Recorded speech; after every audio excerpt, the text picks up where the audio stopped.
বিচিত্র সাসপেন্সে আমরা পরিবেশন করি বাংলা এবং বিশ্ব সাহিত্যের নানান রোমাঞ্চকর গল্প।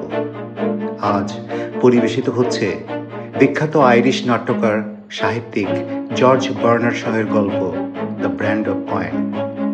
জর্জ বার্নার্ড শয়ের জন্ম 26শে জুলাই 1856 সালে এবং মৃত্যু 2 নভেম্বর 1950 সালে।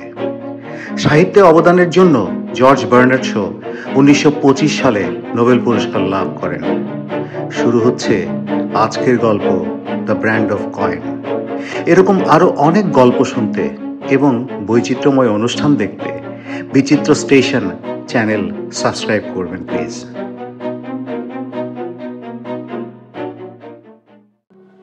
চার্চ রোড রাস্তাটা লন্ডন শহরের উপকণ্ঠে। শহরের ভিড় নেই এখানে, বেশ সুন্দর খোলামেলা জায়গা। আমরা তখন থাকতাম ওই রাস্তায়, বেশ আনন্দেই ছিলাম, কিন্তু তবুও ও রাস্তা আমাদের ছাড়তে হলো। দুঃখের সঙ্গেই ছাড়লাম ওই সুন্দর এলাকাটা। ছাড়তে হলো সামনের ওই বিচ্ছিরি বাড়িটার জন্য। আমরা যখন এ পাড়ায় এলাম তখনও বাড়িটা ছিল না, ওখানে জায়গাটা ফাঁকাই ছিল।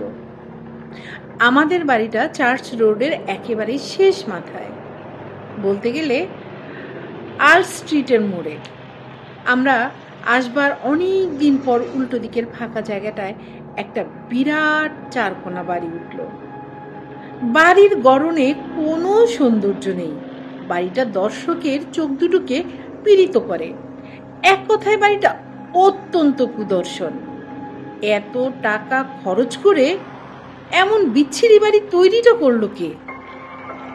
তারপর একদিন মিস স্পেন্সার নামের এক ভদ্রমহিলা সে বাড়িতে থাকতে এলেন। তার সঙ্গে এলো কয়েকজন কাজের লোক। ভদ্রমহিলার সঙ্গে কোনো আপনজন ছিল না।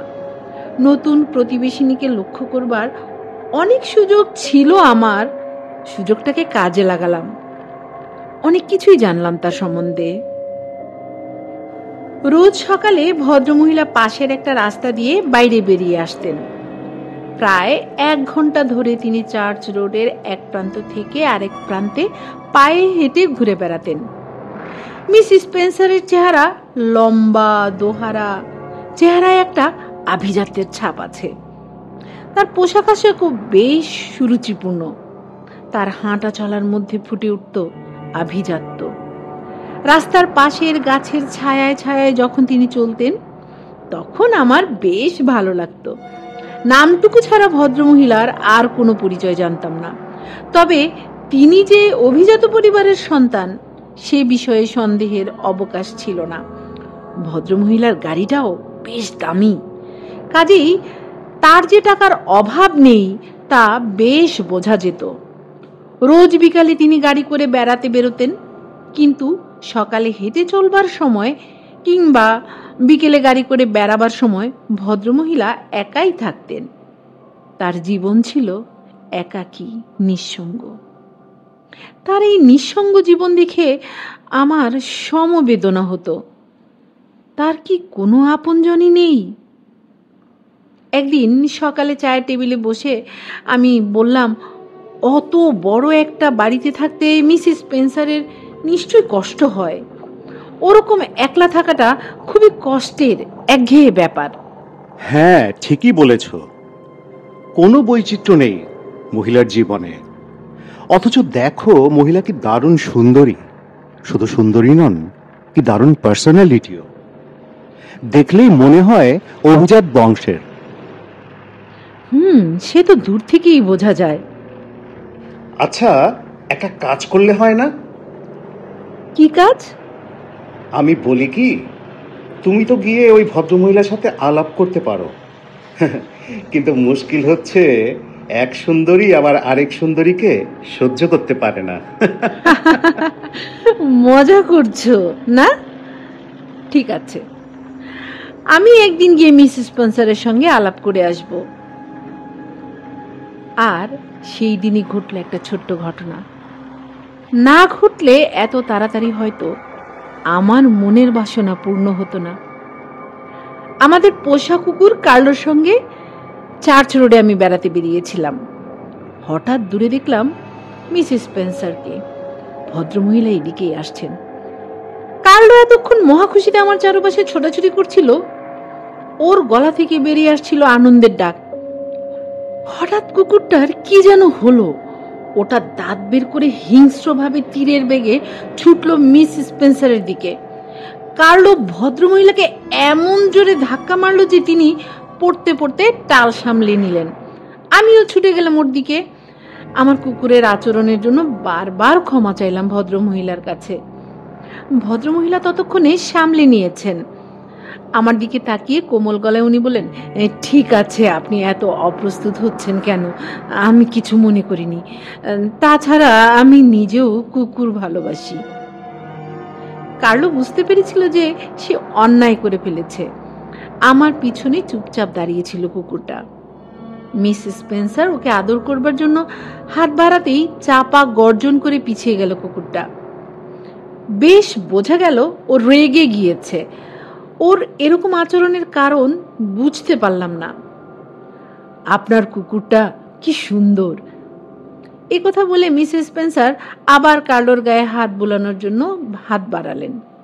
কিন্তু অবাক কাণ্ড, কার্লো দাঁত বের করে হিংস্রভাবে গর্জন করে উঠল। কুকুরটা গায়ের সমস্ত লোম খাড়া হয়ে উঠল। ওর আচরণে একই সঙ্গে ফুটে উঠল নিদারুণ ভীতি আর প্রচন্ড ক্রোধ।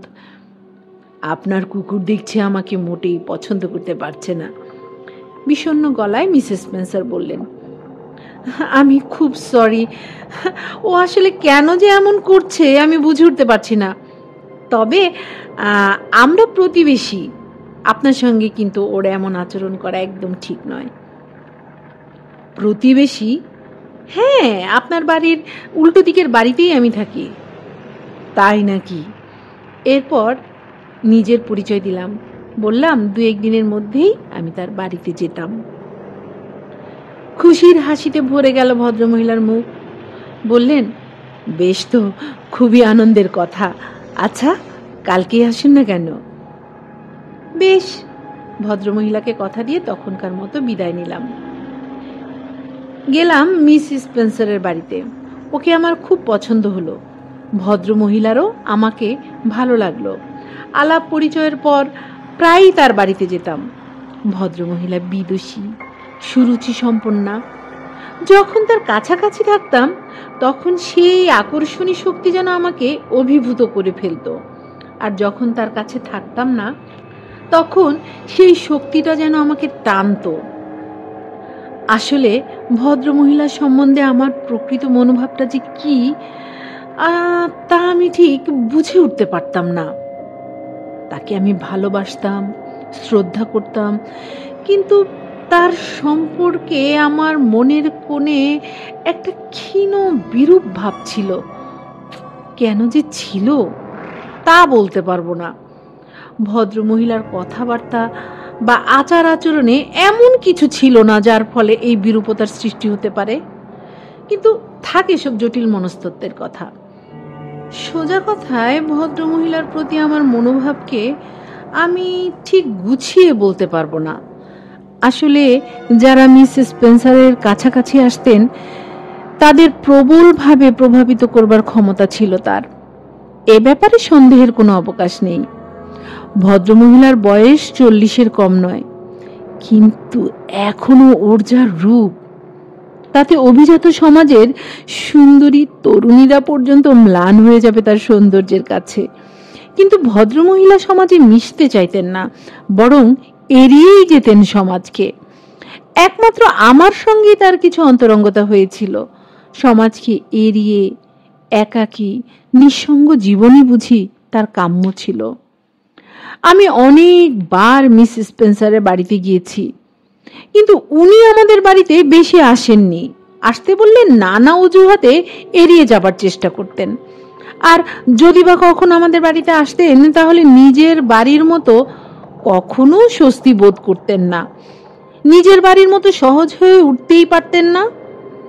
হয়তো কার্লোর অদ্ভুত অস্বাভাবিক আচরণে উনি বিব্রত হয়ে পড়তেন।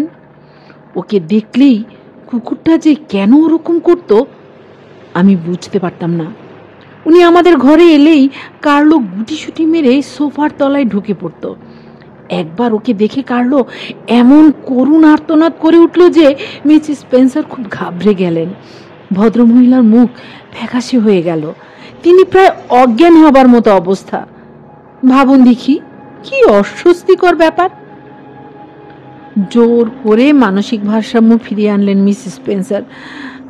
ম্লান হেসে বললেন, দেখুন কি কাণ্ড, মাঝে মাঝে আমার যে কি হয়, সামান্য ব্যাপারেই ঘাবড়ে যাই, ভয় পেয়ে যাই। এজন্য নিজের বাড়ি ছাড়া স্বস্তি পাই না, সহজ হয়ে উঠতে পারি না। না না, কি হয়েছে, মানুষ মাত্রই তো হঠাৎ অসুস্থ হয়ে পড়তে পারে। আমি ভদ্রমহিলার অপ্রস্তুত ভাবটা কাটিয়ে দেবার চেষ্টা করলাম। ফর্মালিটির কথা ছেড়ে দিন তো, আপনার যখন ইচ্ছা হবে তখনই আপনি আমাদের বাসায় চলে আসবেন। মিসেস স্পেন্সার বললেন, মাঝে মাঝে অবশ্য আমিও আসবো আপনাদের এখানে। তাছাড়া আপনি তো বয়সে আমার চেয়ে অনেক ছোট, কাজে আপনিই বেশি যাবেন। আমিও হাসলাম। মিসেস স্পেন্সারের বাড়িতে প্রায়ই যেতাম। তিনি কেবল আমাকে আকৃষ্টই করতেন না, তার সম্পর্কে মনে জেগে উঠেছিল এক অদম্য কৌতূহল। ভদ্রমহিলার চারপাশ যেন ছিল একটা রহস্যের আবরণ, সে আবরণ দুর্ভেদ্য। রহস্যটাকে আমি ঠিক বুঝে উঠতে পারিনি। আলাপ করবার সময় তিনি কখনো বাবা মা, ভাই বোন, প্রেমিক বা বন্ধু বান্ধবের প্রসঙ্গ উত্থাপন করতেন না। সাহিত্য, চিত্রকলা, সঙ্গীত, রাজনীতি এবং আরো অনেক টুকিটাকি ব্যাপার নিয়ে তিনি আলোচনা করতেন, কিন্তু নিজের অতীত জীবন নিয়ে কখনোই কথা বলতেন না। একদিন আমি সোজাসুজি প্রশ্ন করেছিলাম। তিনি বলেছিলেন যে তার বাবা মা কেউই বেঁচে নেই। আমার প্রশ্ন শুনে মিস স্পেন্সারের মুখের ভাবে নিষেধের যে ভাব ফুটে উঠেছিল, তা দেখে আমি আর তাকে ব্যক্তিগত কোনো প্রশ্ন করিনি। মিস স্পেন্সারের টাকার কোনো অভাব ছিল না। তার দামি পোশাক আশাক এবং জীবনযাত্রার ধরন দেখে মনে হতো তিনি প্রচুর অর্থের অধিকারিণী। তার কাজের লোকেরাও বেশ অভিজাত ঘরের কাজের লোকদের মতো।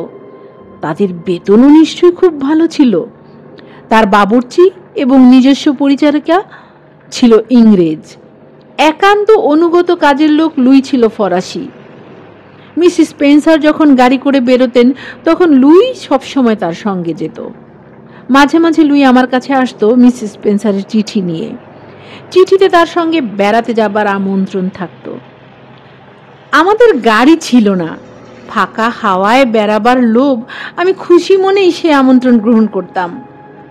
একবার এক সপ্তাহে বিশেষ কারণবশত দুবার আমাকে মিস স্পেন্সারের আমন্ত্রণ প্রত্যাখ্যান করতে হলো। উনি হয়তো আমাকে অভদ্র ভাবছেন, একথা চিন্তা করে আমি ওর সঙ্গে দেখা করতে গেলাম। ভাবলাম কেন দুদিন ওর সঙ্গে বেড়াতে যেতে পারিনি তা ভদ্রমহিলাকে ভালো করে বুঝিয়ে বলবো। উনি নিশ্চয়ই বুঝবেন। আমার সম্বন্ধে ওর মনে যদি কোনো বিরূপ মনোভাব হয়ে থাকে তারও অবসান হবে। গিয়ে দেখলাম ভদ্রমহিলা যেন খুবই বিচলিত।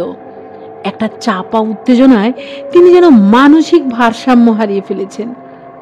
কেন দুদিন তার সঙ্গে বেড়াতে যেতে পারিনি সে কথা বুঝিয়ে বলতে গেলাম, কিন্তু আমার ব্যাখ্যায় কান্না দিয়ে তিনি বললেন, জানেন আমার বাড়িতে একজন ভদ্রলোক এসেছিলেন।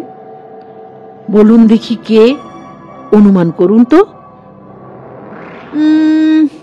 বোধহয় গির্জার যাজক মিস্টার মার্শাল। ঠিক বলেছেন, যাজক সাহেব বলেছেন যে তার গির্জার আশেপাশের সব বাড়ির লোকজনের সঙ্গেই তিনি দেখা করতে যান, নিয়মিত যান। কিন্তু কিন্তু মনে হয় আমার সঙ্গে তিনি আর দেখা করতে আসবেন না। কেন? একটু আশ্চর্য হয়ে প্রশ্ন করলাম। কারণ আমি পরিষ্কারভাবে আমার মনের কথা বলেছি।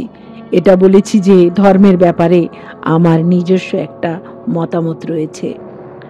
তাছাড়া আমি কোনোদিন গির্জায় যাইনি।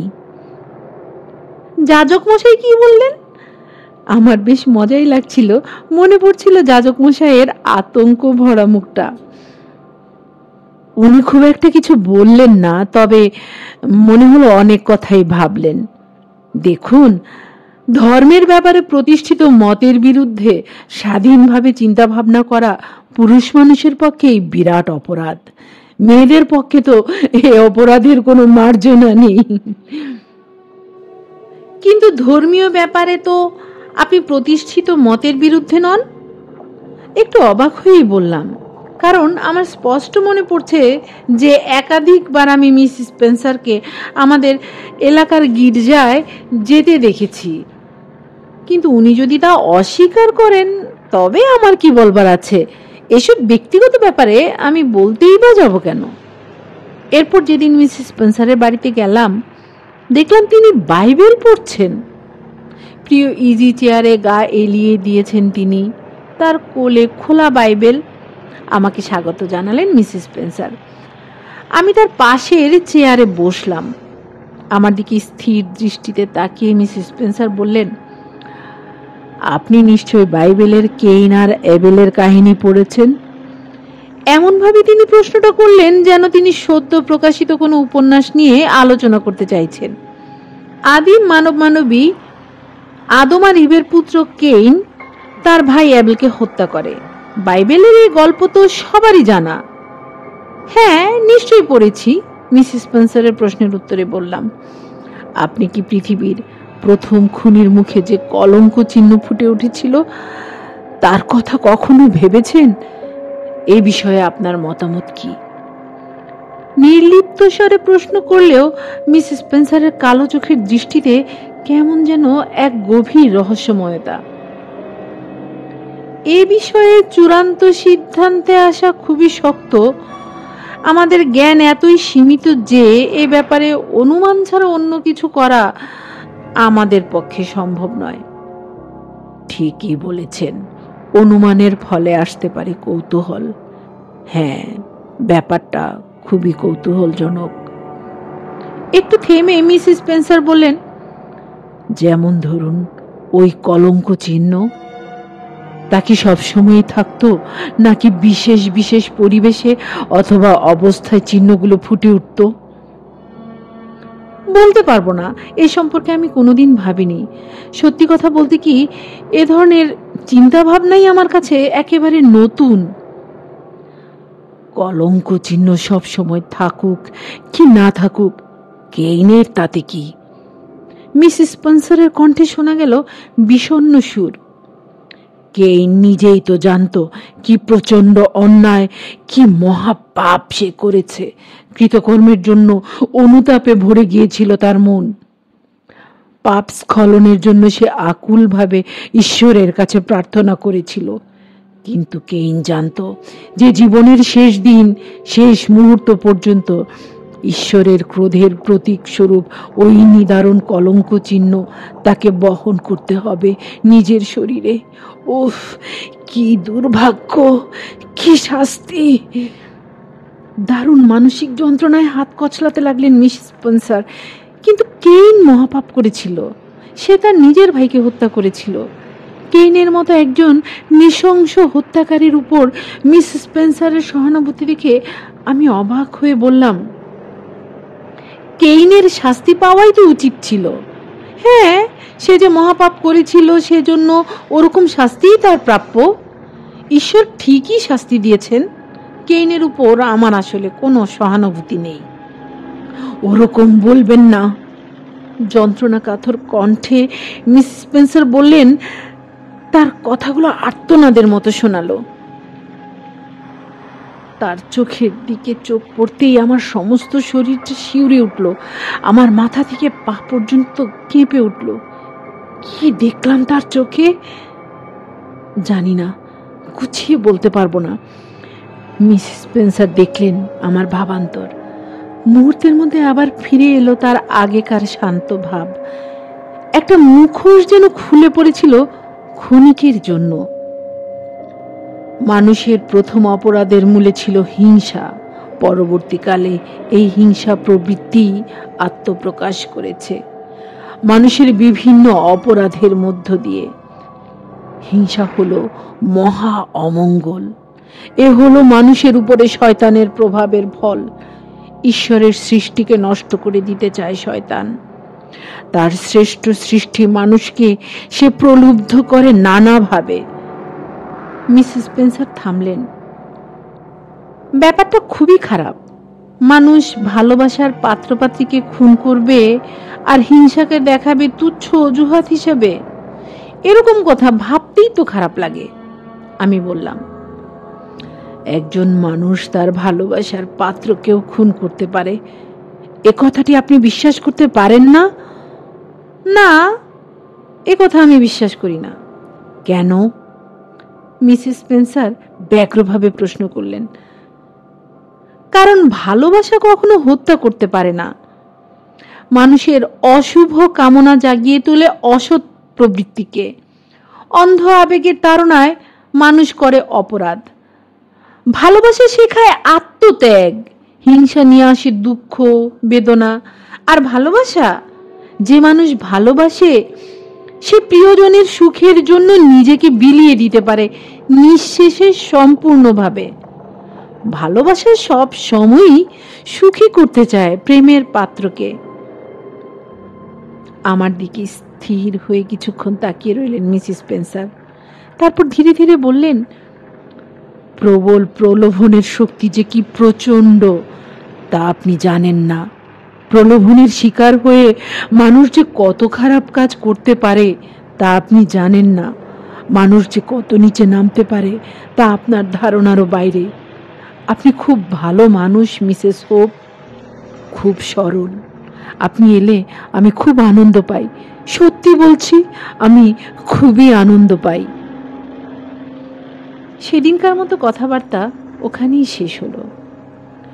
কয়েকদিন পরে মিসেস স্পেন্সারের কাছ থেকে চিঠি নিয়ে ব্যক্তিগত কাজের লোক লুই আমার কাছে এলো। মিসেস স্পেন্সার জানতে চেয়েছেন সেদিন আমি তার সঙ্গে গাড়ি করে বেড়াতে যেতে পারবো কিনা। তাছাড়া দুপুরের খাওয়াটাও তার ওখানেই সেরে নিতে আমার কোনো অসুবিধা আছে কিনা সেটাও তিনি জানতে চেয়েছেন। লুইয়ের মারফত জানালাম যে খেতে বা বেড়াতে যেতে আমার কোনো অসুবিধা নেই। বেলা প্রায় 12টার সময় মিসেস স্পেন্সারের গাড়ি এসে দাঁড়ালো আমাদের বাড়ির সামনে। তৈরি হয়েই ছিলাম, গাড়িটা আসতেই বেরিয়ে পড়লাম।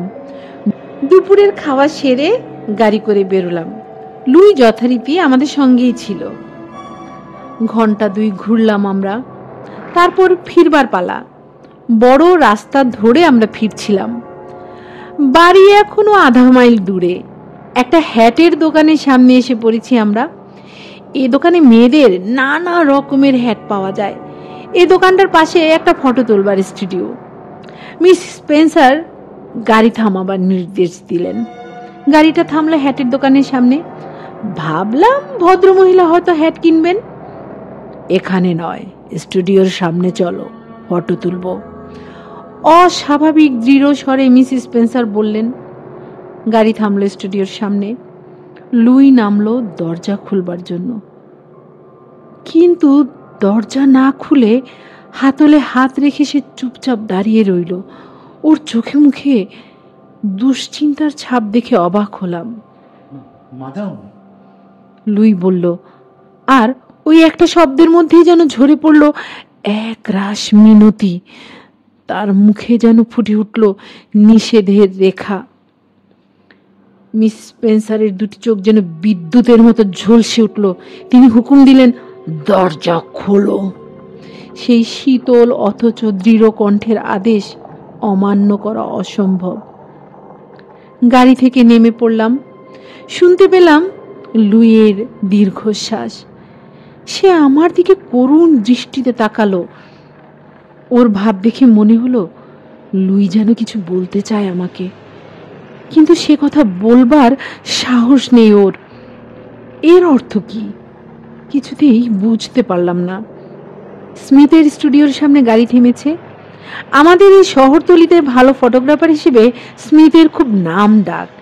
আমি আর আমার স্বামী এখান থেকে কয়েকবার ফটো তুলিয়েছি। খুব যত্ন করে ছবি তুলেছে স্মিথ। ছবিও খুব সুন্দর হয়েছে। আমাদের ঢুকতে দেখে কাউন্টার থেকে একটি অল্প বয়সী মেয়ে আমাদের দিকে এগিয়ে এসে জিজ্ঞেস করলো, ছবি তুলবেন? হ্যাঁ, মিসেস স্পেন্সার বললেন। আপনাদের কি আসবার কথা ছিল? মিসেস স্পেন্সার তার নাম বললেন। আসুন, আপনারা ভেতরে আসুন। মেয়েটি আমাদের নিয়ে গেল ভেতরের একটা ছবি তুলবার জায়গায়। একটু পরেই স্মিথ বেরিয়ে এলো ডার্ক চেম্বার থেকে। আমাকে দেখে একটু হেসে বলল, এই যে মিসেস হোপ, তা কিরকম পোজ দিয়ে ছবি তুলবেন? আমি নই, ছবি তুলবেন আমার বান্ধবী। জানালার দিকে মুখ করে দাঁড়িয়েছিলেন মিসেস স্পেন্সার, তার দিকে আঙ্গুল তুলে দেখালাম। আমার কথা শেষ না হতেই মিসেস স্পেন্সার আস্তে আস্তে ঘুরে দাঁড়ালেন। তার দিকে তাকিয়ে ফটোগ্রাফার স্মিথ চমকে উঠল। হ্যাঁ, চমকাবারই কথা, ভদ্রমহিলার মুখে অদ্ভুত পরিবর্তন। মাত্র 10 মিনিট আগে আমি কি এই মহিলার সঙ্গে গল্পগুজব হাসি ঠাট্টা করছিলাম? মিসেস স্পেন্সারের চোখ দুটো বসে গিয়েছে, মুখটা একদম সাদা, সেখানে যেন এক বিন্দু রক্ত নেই। তার সুন্দর গোল মুখ কেমন যেন লম্বাটে হয়ে গিয়েছে, তার মুখের রেখায় ফুটে উঠেছে অসহনীয় যন্ত্রণা। ভদ্রমহিলা অমানসিক যন্ত্রণায় কষ্ট পাচ্ছেন। আপনি অসুস্থ, আপনি অসুস্থ হয়ে পড়েছেন, আমি চিৎকার করে বললাম। একটু পানি, তাড়াতাড়ি কেউ একটু পানি আনুন। না, পানির প্রয়োজন নেই, মিসেস স্পেন্সার অদ্ভুত গলায় বললেন। তারপর আসনে বসে স্মিথকে ইঙ্গিত করলেন ছবি তুলবার জন্য। স্মিথ তাড়াতাড়ি কালো পর্দায় ঘেরা কোনায় গিয়ে ঢুকলো। পরে আমার মনে হয়েছিল মিসেস স্মিথ স্পেন্সারের পোজ ঠিক করে দেয়নি, এমনকি একটা কথাও বলেনি এ সম্পর্কে। এখন ছবি তুলে কি হবে, কি দরকার? মিসেস স্পেন্সারের পাশে হাঁটু মুড়ে বসে তার ঠান্ডা হাত দুটো ঘষতে লাগলাম আমি। আপনি অসুস্থ, এখন আপনার শরীরের অবস্থা ফটো তুলবার মতো নয়। আপনার আসল চেহারা ছবিতে উঠবে না, দেখে মনে হবে মৃত মানুষের ছবি। মিস স্পেন্সারের গলা চিরে বেরিয়ে এলো এক অমানসিক দুঃসহ আর্তনাদ। পৃথিবীর সমস্ত যন্ত্রণা যেন ধরা পড়ল ওই তীব্র তীক্ষ্ণ আর্তনাদের মধ্যে। তার ডান হাতটা ধরল চেয়ারের হাতল, দাঁতে দাঁত আটকে গেল। মিসেস স্পেন্সারের কপালে ফুটল বড় বড় ঘামের ফোঁটা। একটা প্রচন্ড ভয় যেন আচ্ছন্ন করে ফেলতে চাইছে তাকে। প্রবল ইচ্ছা শক্তি দিয়ে তিনি যুদ্ধ করে চলেছেন সেই মহা ভয়ের সঙ্গে। ভদ্রমহিলার এরকম অবস্থা দেখে আমার দারুণ ভয় হলো। আমি কাঁপতে লাগলাম। আসুন, চলে আসুন আপনি। ভদ্রমহিলাকে চেয়ার থেকে টেনে তুলবার চেষ্টা করতে করতে আমি চিৎকার করে উঠলাম। মিস স্পেন্সার বাধা দিলেন না। ভাঙা গলায় ফ্যাস ফ্যাস করে তিনি আমাকে বললেন, আমি জানবো, আমাকে জানতেই হবে। আপনি আমার কাছে থাকুন, কাছে থাকুন, আমাকে একটু সাহায্য করুন। আমি স্পেন্সারের পাশে বসলাম, নিজের মুখ ঢেকে ফেললাম দুহাত দিয়ে। ভদ্রমহিলার মুখের দিকে তাকাবার সাহস আমি হারিয়ে ফেলেছিলাম। মনে হচ্ছিল একটা ভয়াবহ নাটকে আমি যেন কোনো ভূমিকায় অবতীর্ণ হয়েছি। কিসের ভয় তা না জানায় আমার ভয় যেন ক্রমেই বেড়ে যাচ্ছিল।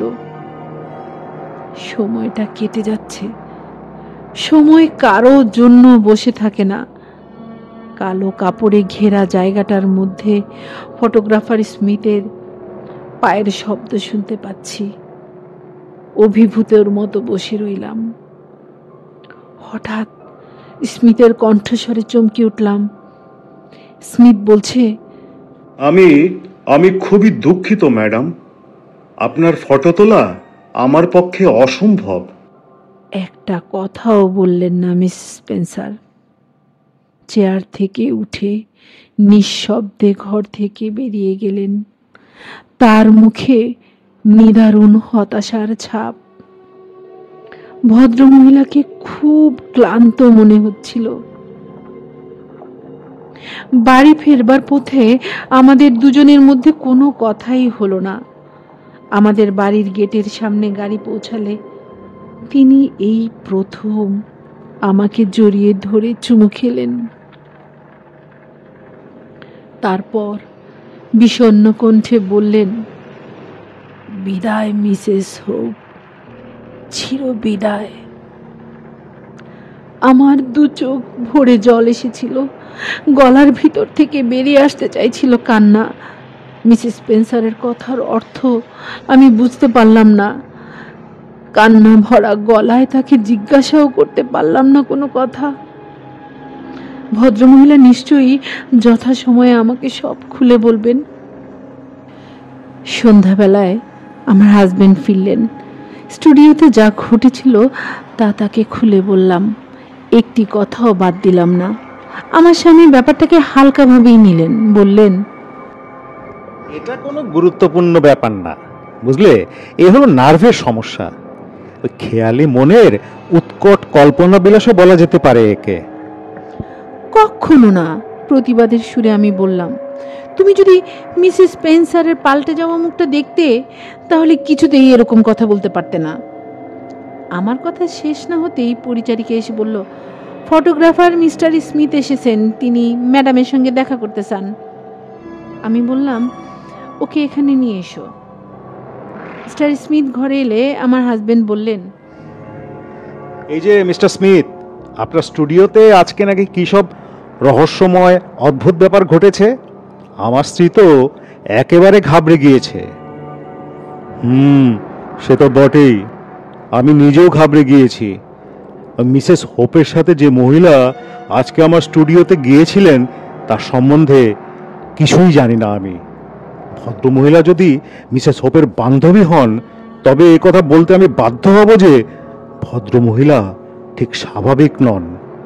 কোনো একটা অবিশ্বাস্য অদ্ভুত ব্যাপার জড়িয়ে আছে ওর জীবনের সাথে। হয়তো ব্যাপারটা অলৌকিক, অপ্রাকৃতিক।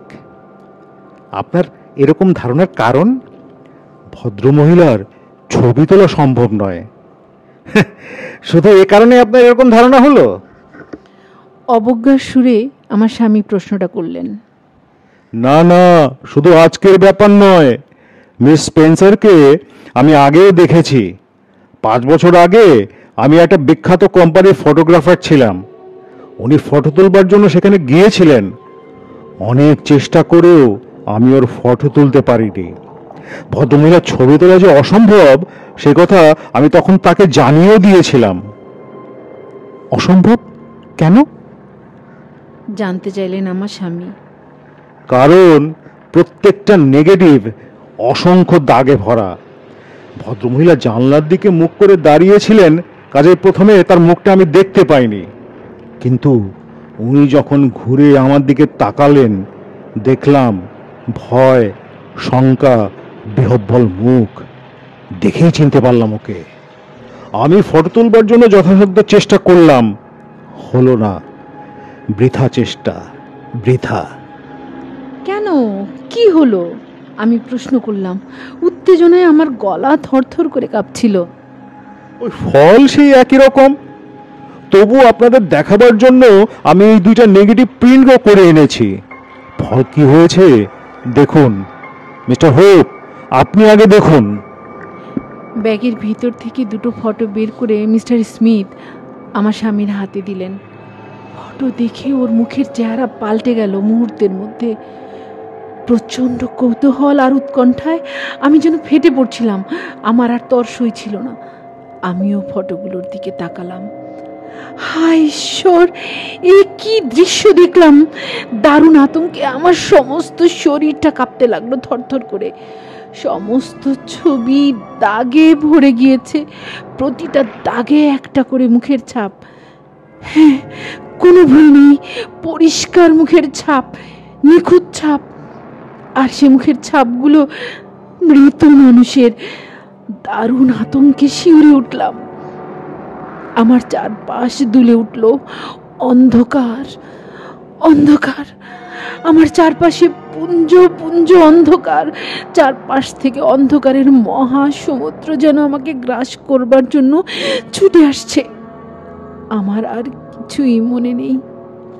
আমি বোধহয় জ্ঞান হারিয়ে লুটিয়ে পড়েছিলাম ঘরে। পরদিন আমার স্বামী আমাকে ওই বাড়ি থেকে অন্য জায়গায় নিয়ে গেলেন। 15 দিন পরে যখন ফিরলাম তখন সামনের বাড়িটা খালি। মিসেস স্পেন্সার বাড়ি ছেড়ে চলে গিয়েছিলেন। তার সঙ্গে আমার আর দেখা হয়নি, হয়তো ভবিষ্যতেও দেখা হবে না। ভদ্রমহিলা যত বড় অপরাধী করে থাকুক না কেন, আমি জানি তিনি অনেক শাস্তি পেয়েছেন, অনেক যন্ত্রণা তাকে সহ্য করতে হয়েছে। সে যন্ত্রণা দুঃসহ।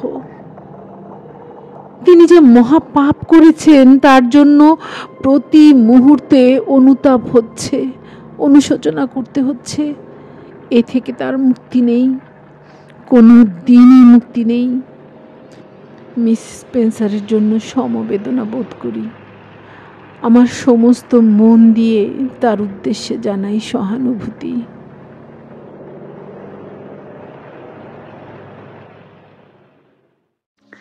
বিচিত্র স্টেশনের বিচিত্র সাসপেন্সে আজ পরিবেশিত হলো জর্জ বার্নার্ড শয়ের গল্প দ্য ব্র্যান্ড অফ কয়েন। গল্পটির বাংলা নাট্যরূপ দিয়ে পরিবেশন করলো বিচিত্র স্টেশন দল। এরকম আরো অনেক গল্প শুনতে এবং বৈচিত্র্যময় অনুষ্ঠান দেখতে বিচিত্র স্টেশন সাবস্ক্রাইব করুন।